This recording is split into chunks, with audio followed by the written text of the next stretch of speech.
Os primeiros relatos do surf dizem que o esporte foi introduzido no Havaí pelo rei polinésio Tahito, mas em 1778, quando o navegador James Cook descobriu o arquipélago, ele afirmou que já existiam surfistas na ilha. Até o início do século XX, o surf permaneceu em baixa, até conhecer seu pai, Duke Paoa, que manteve o esporte vivo graças à sua persistência.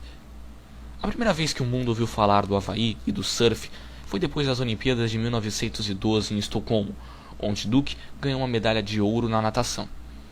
Duke fez o mundo saber que ele era um surfista e que o surf era o ato de cavalgas às ondas do mar. Após sua vitória, Duke introduziu o surf na América em 1913 e na Austrália em 1915. No Brasil, as primeiras pranchas foram trazidas por turistas.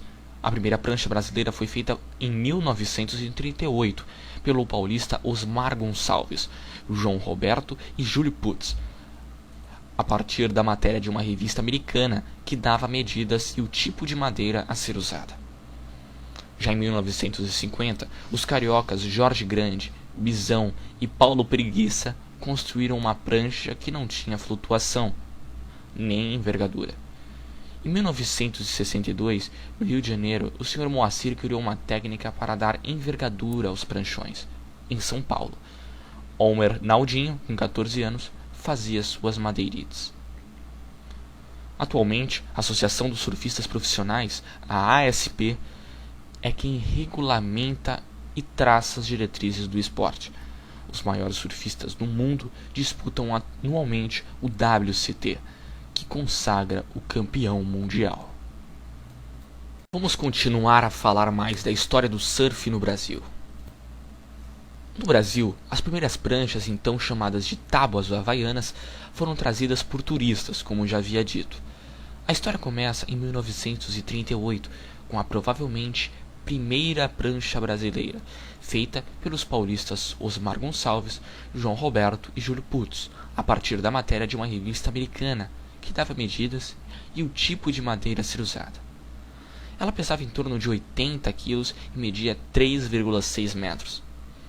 Já em 1950, os cariocas Jorge Grande, Pisão e Paulo Preguiça construíram uma prancha de madeira inspirada nas pranchas de balsa que um piloto comercial americano na rota Havaí-Rio trazia em suas viagens.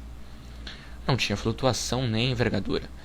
Em 1962, enquanto no Rio o Sr. Moacir criou uma técnica para dar envergadura aos pranchões, em São Paulo, Romero Naldinho, com 14 anos, fazia suas madeirites que mediam apenas 2,2 metros, o tamanho das mini models que surgiram somente em 1967, pois as placas de madeirite tinham esse tamanho.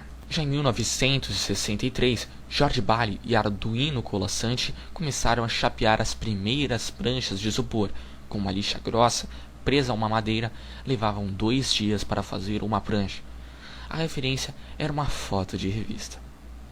Em 1964, um ano seguinte, Mário Bração e Irene Sir conheceram os australianos Peter Troy, que trouxe outlines e noções de shaper de seu país.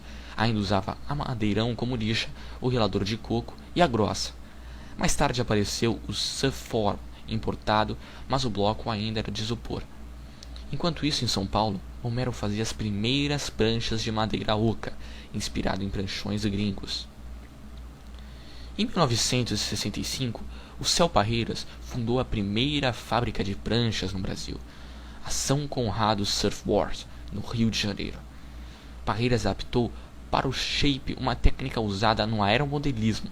Após colocar a longarina com a curva desejada, usava fio quente para cortar o fundo e o deck acompanhando a curva da longarina. A seguir, cortava o outline e dava o finish. Seus shapers, Mário Bração e Círio Beltrão, mais tarde Carlos Mudinho, também passou a chapear na São Conrado. É quando em 1970 o surf explode e a moda era chapear a própria prancha. Surgiram então muitos nomes.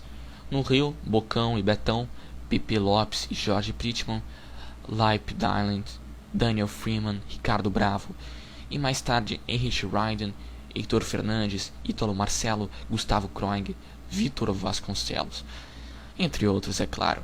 Em São Paulo, Guto Navarro, Mauai, Eduardo Argentino, Twin, Brito, o Mob, Flávio Delaberre, Longarina, Paulo Rabelo, Pascoal, Jorge Português, Jorge Mineiro e mais tarde Almir Salazar, entre outros.